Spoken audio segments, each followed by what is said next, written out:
আপনাকে ধন্যবাদ।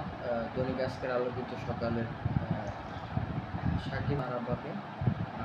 আমি আসলে অনুভূতিটা, আমি আসলে প্রথমে সদস্য নির্বাচিত হয়েছিলাম, তারপর এর থেকে প্যানেল চেয়ারম্যান নির্বাচিত হয়েছি।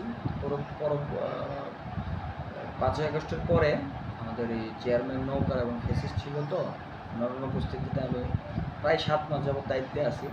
তো অনুভূতিটা আসলে আলহামদুলিল্লাহ ভালোই লাগে। সাধারণ মানুষের সাথে কথা বললে তাদের সেবা দেওয়াটা আসলে এটা তো একটা সৌভাগ্যের ব্যাপার। আমি হ্যাপি আর কি আসলে।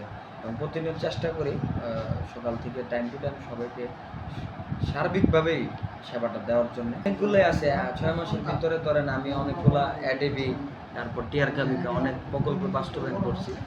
এর মধ্যে আমাদের মধ্যের চর, তোলাকান্দি সব গ্রামেই দৃশ্যমান অনেক প্রকল্প আছে। যে এখানে পার্শ্ববর্তী একটা বড় রাস্তা আছে, কান্দিপাড়া থেকে ভুয়াবাড়ি পর্যন্ত একটি রাস্তা, বড় প্রকল্প। এটা খুব দৃশ্যমানভাবে ভালোভাবে প্রকল্পটা সেবা তো দাপ্তরিক সেবা তো দিয়ে যাচ্ছি।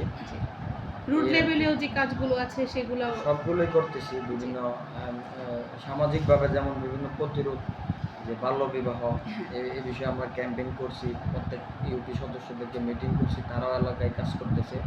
আর মাদকের বিরুদ্ধে ইতিমধ্যে আমি একবার সাংবাদিক সম্মেলন করে এক চিহ্নিত মাদক ব্যবসায়ী, তারপর মুসলেখা দিয়ে গেছে সে আর মাদক ব্যবসা করে না।